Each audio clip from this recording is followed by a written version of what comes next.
எல்லோரும் சொல்லுங்கள், இயேசுக்கு புகழ், இயேசுக்கு நன்றி. இயேசு ஒருவரே நல்லவர், இயேசு ஒருவரே ஆண்டவர். மரியே வாழ்க.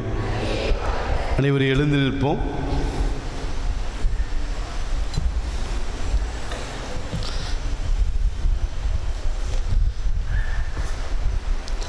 ஆண்டவர் நம்மோடு பேச வேண்டும் என்ற உள்ளத்தோடு வந்திருக்கின்றோம். ஆண்டுடைய அருள் பிரசன்னம் நம்மோடு இருக்க வேண்டும். இரக்கத்தின் ஆண்டவரே, என்மேல் மனம் இறங்கும் என்ற அடிப்படையில் நம்மை ஒப்பு கொடுப்போம். ஆண்டுடைய பிரசன்னத்தை இன்னும் அதிகமாக அனுபவிக்க வேண்டும். அந்த அனுபவம் இந்த நாளிலே நம் கிடைக்க வேண்டும் என்ற உள்ளத்தோடு நாம் இணைந்து பாடுவோம். இரக்கத்தின் ஆண்டவரே, இயேசுவே என்மேல் மனமிரங்கும். சேர்ந்து பாடுவோம். இரக்கத்தின் ஆண்டவரே, இயேசுவே என்மேல் மனமிரங்கும். இரக்கத்தின் ஆண்டவரே, இயேசுவே என்மேல் மனமிரங்கும். நற்கருணை ஆண்டவரே, இயேசுவே என்மேல் மனமிரங்கும். சேர்ந்து பாடுவோம். நற்கருணை ஆண்டவரே, இயேசுவே என்மேல் மனமிரங்கும். நற்கருணை ஆண்டவரே, இயேசுவே என்மேல் மனமிரங்கும். நற்கருணை ஆண்டவரே, இயேசுவே என்மேல் மனமிரங்கும். வார்த்தையானவரே, இயேசுவே என்மேல் மனமிரங்கும். வார்த்தையானவரே, இயேசுவே என்மேல் மனமிரங்கும். வார்த்தையானவரே, இயேசுவே என்மேல் மனமிரங்கும். வார்த்தையானவரே, இயேசுவே என்மேல் மனமிரங்கும். இரக்கத்தினுடைய ஆண்டவர், நற்கருணை ஆண்டவர், வார்த்தையானவர் நம்மத்திலே பிரசன்னமாக இருக்க வேண்டும். 2-3 பேர் என் பெயரால் கூடியிருந்து ஜெபிக்கின்ற பொழுது அவர்கள் மத்தியிலே பிரசன்னமாக இருக்கின்றவர். கைகளை உயர்த்தி சொல்லுவோம். இயேசுவே நீர் பிரசன்னமாக இருக்கின்றீர். கைகளை உயர்த்தி நல்லா சொல்லுங்க.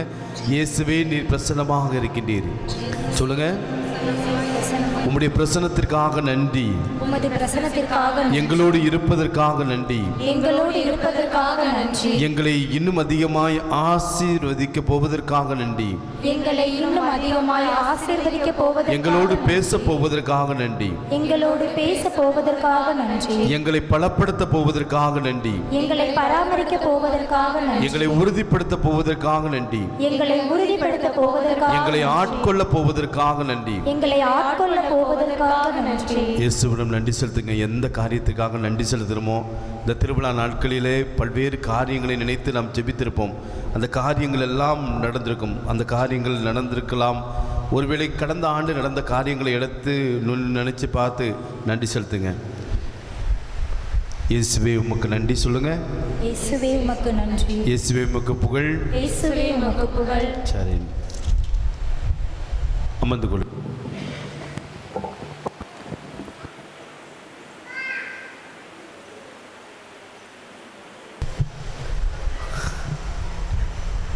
யாருக்கெல்லாம் படுத்த உடனே தூக்கம் வரும்? படுத்த உடனே தூக்கம் யாருக்கு வரும்? நான் தூங்க வைக்கணும்ல, அதுக்காண்டி கேட்க. படுத்த உடனே தூக்கம் வரும் யாருக்கு வரும்? யாருக்கும் வராதா? படுத்த உடனே தூக்கம் தான் கை தூக்குங்க. யாருமே இல்லையா? மேலே அந்த பின்னால் இருக்காங்க. இயேசுக்கே புகழ் சொல்லிடுங்க. இயேசுக்கே புகழ் சொல்லிடுங்க. சரி, ஒரு 5 நிமிஷம் கழித்து தூக்கம் வரும்.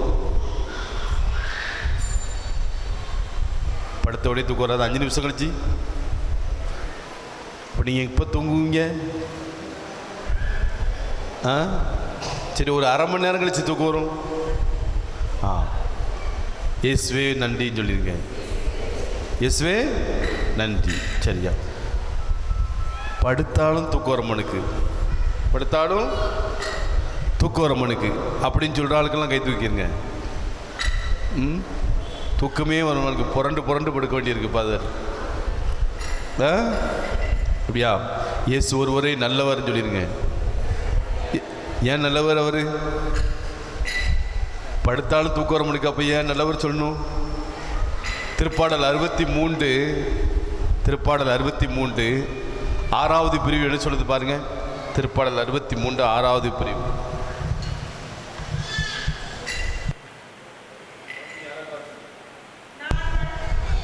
நான் படுத்திருக்கையில் உன்னை நினைத்தேனா, ரா விழிப்புகளில் உம்மை பற்றியே ஆழ்ந்து சிந்திப்பேன். Praise the Lord. Praise the லார்ட்னு சொன்னால் கை தூக்கி சொல்லணும். சரியா? என்ன, நீங்கள் உங்களுக்கு பழக்கம் இருக்காது, இருந்தாலும் என்னை நான் கொஞ்சம் பழகி கொடுக்குறேன். சரியா? Price the Lord. சரி, அப்போது நான் படுத்திருக்கையிலும் என்ன தூக்கம் வரலன்னா என்ன பண்ணுவேன்? ஜெபமாலை எடுத்து உருட்டுவேன்.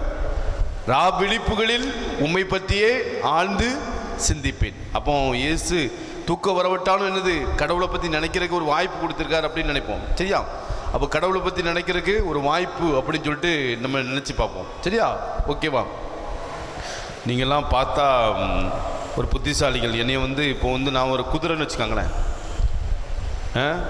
நான் குதிரை, இந்த குதிரை மேலே ஒருத்தர் உட்காடுறான். குதிரை போகணும்னா என்ன பண்ணணும் அப்படின்னு சொன்னால் அப்பாடா அப்படின்னு சொல்லணும். குதிரை போகணுன்னா என்ன செய்யணும் சொல்லுங்கள்? அப்பாடா. அப்பாடா எதுக்கு சொல்லுவீங்க? அப்பாடா அப்படின்னு சொல்லுவோம்ல. சரியா? அப்போ குதிரை போகணும்னா அப்பாடா சொல்லணும். சின்ன பிள்ளைகளுக்காண்டி என்ன தூங்கிடுவீங்களா? கொஞ்ச நேரத்தில் தூங்கிடுவீங்க, அதுக்காண்டி உங்களுக்கு இந்த. அது பிறகு குதிரை நிற்கணும்னா ஓ மை காட் அப்படின்னு சொல்லணும். என்ன சொல்லணும்? ஓ மை காட் அப்படின்னு சொல்லிட்டு. சரி, இப்போ நான் போகணும். நான் இப்போ என்ன சொல்லுவீங்க? Very good. நிப்பாட்டுங்க. என்னப்பா குடித்த காப்பி செமிச்சிரும். இப்போ அப்பாடா சொல்லணும். சரியா? அப்பாடா ஓ மை காட் அப்படி சொல்லணும். ஒருத்தர் அப்படி தான் குதிரை மேலே ஏறிட்டான். குதிரை மேலே ஏறிட்டு ஆசையில் அப்பாடா அப்பாடா அப்பாடா அப்பாடா அப்பாடா அப்படி சொல்லிட்டான். குதிரை வேகமாக போயிட்டுருக்கு. இப்போ உனக்கு என்ன பண்ண தெரியல, எப்படி நிறுத்தணும் தெரியல. எப்படி நிறுத்தணும்? நீங்கள் உங்களுக்கு தெரியுது, அவனுக்கு தெரியல. மூளை இல்லை அவனுக்கு. ஓ மை காட் சொல்ல மறந்துட்டான். பள்ளத்தில் போய் நிற்கிது. என்னது குதிரை பள்ளத்தில் போய் நிற்கி. இப்போ தான் நினச்சி பார்த்தான், கடவுளை நினச்சி பார்த்தான். கடவுளை நினச்சி பார்த்து நினச்சி ஓ மை காட் அப்படின்னு சொன்னான். ஓ மை காட்னு சும்மா அவனுக்கு தெரிய மறந்துட்டு இருந்தாலும் ஓ மை காட்னு சொன்னான். இப்போ குதிரை எப்படி நிற்கும்? எதுக்கிட்ட நிற்கும்? பள்ளத்துக்கிட்ட நிற்கும். அப்படி நின்ன உடனே அவனுக்கு அப்பாடா அப்படின்னு சொன்னான். இப்போ என்ன செய்யும்? பள்ளத்துக்குள்ளே விழுந்துடும். சரியா? அதனால் நீங்கள் அப்பாடா அப்படின்னு சொல்கிற வரைக்கும் நான் பிரசங்கம் வைப்பேன். சரியா? எப்படி இல்லைன்னா ஓமை காடு சொல்லுவீங்களா? நிறுத்தணும்னா ஓமை காடு சொல்லிடலாம். ஃபாதர் நிறுத்துங்க அப்படின்னு சொன்னால் நீங்கள் சத்தம் போட்டு என்ன பண்ணலாம்? கையை வசதி ஓமை காட் ஃபாதர் அப்படின்னு சொல்லிடலாம். சரியா? நீங்களாம் முதிர்ச்சியானவங்க மாதிரி தெரியுது. தாளமுத்துக்கு வந்து ரொம்ப நாளாகுது. அதனால் ரொம்ப நாள் கழித்து பார்த்தோன்னே நீங்கள்லாம் முதிர்ச்சியானவங்க மாதிரி தெரியுது. முதிர்ச்சியானவங்கள்ட்ட ஒரு கேள்வி கேட்கலான்னு நினைக்கிறேன். என்ன கேள்வி?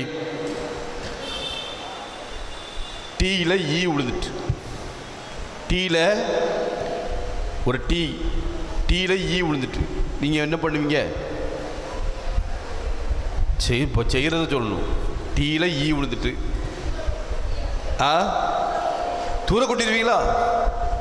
வீட்டில் வந்து பார்த்தா தான் தெரியும் எத்தனை பேர் தூர கொட்டுறீங்கன்னு. நம்ம சாப்பிட்ற பண்டகம் ஃபுல்லாமே ஈஜ மொச்ச பண்டம் தான், அதான் சாப்பிட்டுருக்கோம். இப்போ ஈ விழுந்தோடனே தூர கொட்டுறோன்னு சொல்கிறது ரொம்ப ஆச்சரியமாக தான் இருக்குது. கண்ணுக்கு தெரியாமல் போயிடும், இருந்தாலும் பரவாயில்ல அப்படின்னு சொல்லிட்டு. சரி, இப்போ ஒரு அமெரிக்கா நாட்டுக்காரன் வந்து டீயில் ஈ விழுந்தா என்ன பண்ணுவான் அப்படின்னு சொன்னால் கொட்டி போடுவான். சரியா? என்ன பண்ணிடுவான்? டீயை கொட்டி போடுவான். சைனாக்காரன் ஈ இருந்தால் என்ன பண்ணுவான்? ஈயை தின்னு விடுவான். ஈயை தின்னுட்டு டீயை கொட்டிடுவான். சரியா? அதே ஒரு இங்கிலாந்துக்காரன் வந்து நான் என்ன பண்ணுவான், ஈயை தூர போட்டு டீயை குடிச்சிடுவான். இந்தியாக்காரன் என்ன பண்ணுவான் சொல்லுங்க. இப்போ இந்தியாக்காரன் என்ன பண்ணுவான், கரெக்டாக சொல்லணும். இந்தியாக்காரன் ரெண்டையும் சேர்த்து குடிச்சிடுவானா? நீங்களாம் அப்படிலாம் பண்ணுறீங்கன்னு நினைக்கிறேன், ஈயோட சாப்பிட்றீங்கன்னு. அப்படிலாம் இல்லை. ஈயை சைனாக்காரன்ட்டு விற்றுருவான், டீயை இங்கிலாந்துக்காரன்ட்டு விற்றுருவான். ஈயை யார்கிட்ட விற்றுருவான், சைனாக்காரன்ட்ட. டீயை இங்கிலாந்துக்காரன். அப்படி முதிர்ச்சியானவங்க. நம்மெல்லாம் முதிர்ச்சியானவங்க அப்படின்னு சொல்லிட்டு இருக்கோம். கத்தோலிக்க கிறிஸ்தவர்கள் எல்லோரும் முதிர்ச்சியானவர்கள் அப்படின்னு சொல்லிட்டு இருக்கோம். நம்ம உண்மையிலே முதிர்ச்சியானவங்களா? நம்மளாம் உண்மையிலே முதிர்ச்சியானவங்களா? இதுதான் என்னுடைய ஆன்மீகம். இந்த ஆன்மீகத்தை நான் வாழ்வதனால் நான் உண்மையான ஆன்மீகத்தை வாழ்ந்துக்கிட்டு இருக்கேன், முதிர்ச்சியான ஆன்மீகத்தை வாழ்ந்துட்டு இருக்கேன் அப்படி சொல்லக்கூடியவங்க நிறைய பேர் இருக்காங்க. சரியா? அது ஒரு விதமான தேக்க நிலையில் இருக்கு. ஒரு 7 விதமான முதிர்ச்சி இருக்கு. 7 விதமான முதிர்ச்சி. இதுதான் முதிர்ச்சின்னு சொல்லியிருக்கோம். அதில் என்னது, நம்ம ஒவ்வொருத்தருமே ஏதாவது ஒரு இதில் தேக்க நிலையில் அடைஞ்சிடும். தண்ணி தேங்கி கிடந்தா என்ன ஆகும், நாற்றம் அடிக்கும். அதே மாதிரி நம்ம தேக்க நிலையில் இருக்கிறோம். நம்ம முதிர்ச்சி அடையாம ஒரு விதமான தேக்க நிலை. இதுதான் ஆன்மீகம், இதுதான் எனக்கு போதும், இது போதும், நான் இப்படி இருந்தா போதும் அப்படின்னு நினைக்கக்கூடியவங்க இருக்காங்க. அதுல முதல்ல என்ன தெரியுமா, உணவும் உறக்கமும் கிடைச்சிட்டா அது ஒரு விதமான முதிர்ச்சி. எனக்கு உணவு கிடைக்குது, உறக்கம் கிடைக்குது.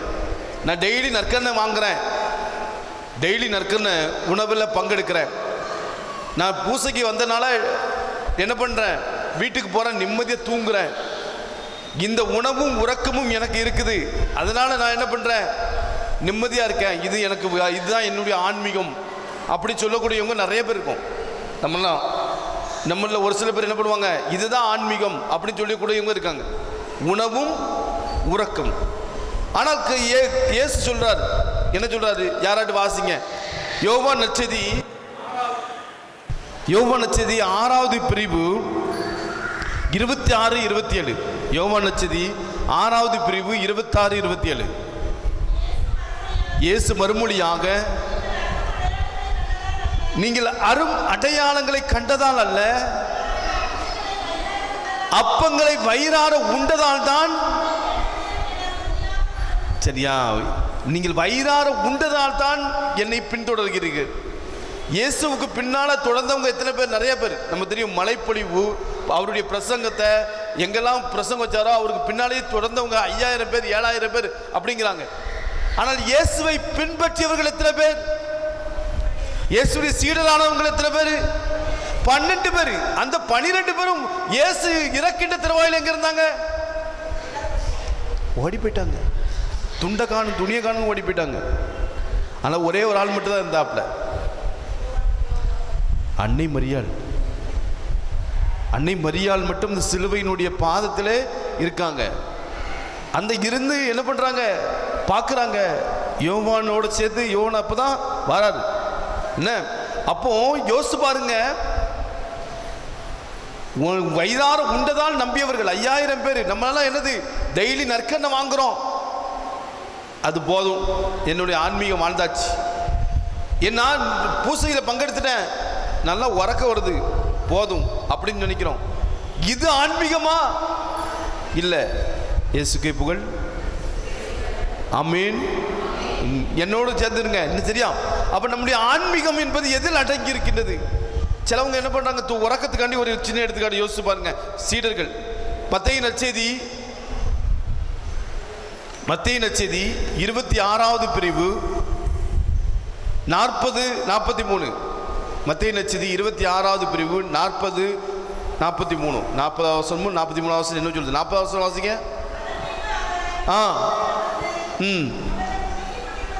உறங்கி கொண்டிருப்பதை பண்டு சீடர்கள் யாரு? அவருடைய அன்பு சீடர்கள்.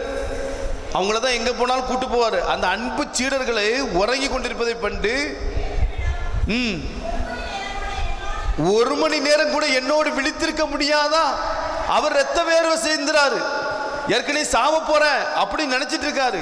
என்னைய சிலுவையில் அறைய போறாங்க, கொலை செய்ய போறாங்க, என்னைய கைது செய்ய போறாங்க அப்படின்னு சொல்லிட்டு இரத்த வேர்வை சிந்தி அவர் அங்கே கடவுளோடு ஜெபித்துக் கொண்டிருக்கிறார். ஆனால் சீடர்கள் உறக்கத்தில் இருந்தார்கள். நீங்களும் நானும் யாரு அப்படின்னா உணவுக்காகவும் உறக்கத்திற்காகவும் இயேசுவை நம்புகின்றவர்கள். உணவு, நற்கனை உணவு உட்கொள்றது, என் நல்ல பூசைக்கு போயிட்டா எனக்கு நல்ல தூக்கம் வருது, உணவுக்காகவும் உறக்கத்திற்காகவும் நாம் இயேசுவை நம்பினோம் என்றால், இயேசுவினுடைய பிள்ளைகள் என்று சொல்லிக் கொண்டோம் என்றால், அது ஒரு தேக்க நிலை, அது முதிர்ச்சி நிலை அல்ல. அதுதான் முதிர்ச்சி நினைச்சிட்டு இருக்கோம். அது ஒரு தேக்க நிலை. நீங்க யோசிச்சு பாருங்க, அந்த உணவினால் தான் ஆதாம் ஏவாள் பிரச்சனை வந்தது, காயின் ஆபேல் அவர்களுடைய பிரச்சனை வந்தது, ஏசா யாக்கோப்பு அவருடைய பிரச்சனை வந்தது.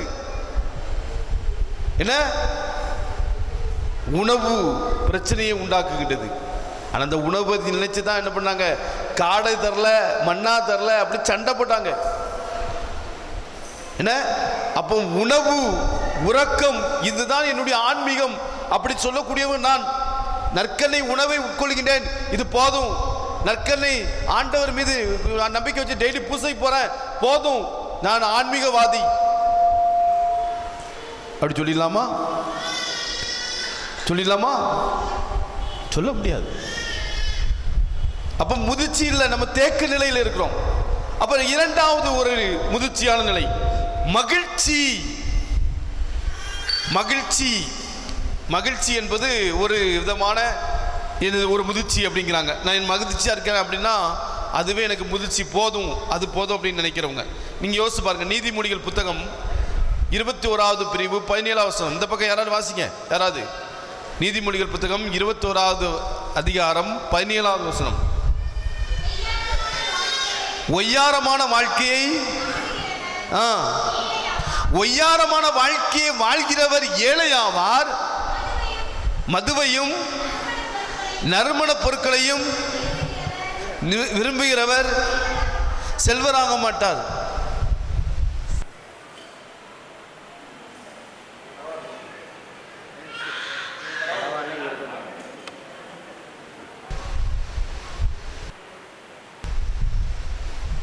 சரியா? ஒய்யாரமான வாழ்க்கையை வாழ்கிறவர் என்னவாவார்? ஏழையாவார். மதுவையும் நறுமண பொருட்களையும் என்ன பண்றாங்க? விரும்புகிறவர் செல்வராக மாட்டார். நம்ம நினைச்சிட்டு இருக்கோம், மகிழ்ச்சியா திருவிழாவை கொண்டாடிட்டோம், கொண்டாட்டமா என்னது பண்ணிட்டோம் அப்படின்னா நிறைய சேலை வாங்கிட்டோம், நிறைய ட்ரெஸ் வாங்கிட்டோம், நகை வாங்கிட்டோம், நல்ல உடுத்திட்டு வந்துட்டோம். நான் திருவிழாவில் 10 நாளும் என்ன பண்ணிட்டேன், வந்துட்டேன், மகிழ்ச்சி அடைஞ்சிருட்டேன், நிறைய குடிச்சிட்டேன், இதுதான் முதிர்ச்சி அப்படின்னு நினைச்சிட்டு இருக்கக்கூடிய நிறைய பேர் இருக்காங்க. சிம்சோனுடைய வாழ்க்கையை பாருங்க. அவன் சிம்சோன் அது ஏதோ தேவையில்லாத ஒன்றின் மீது ஆசைப்பட்டு தன்னுடைய முதிர்ச்சி நிலையை இழந்து போனான்.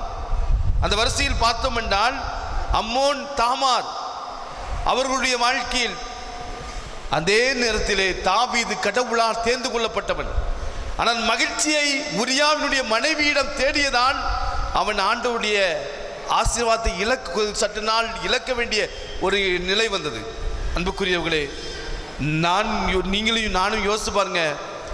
நான் ஒருவேளை ஆலயத்திற்கு வருவது, ஆலயத்தில் 10 நாளும் பங்கெடுப்பது, வழிபாடுகளில் பங்கெடுப்பது, இதுதான் மகிழ்ச்சி என்று நினைத்து கொண்டிருந்தோம் என்றால் அது முதிர்ச்சி அல்ல, அது விதமான போதை.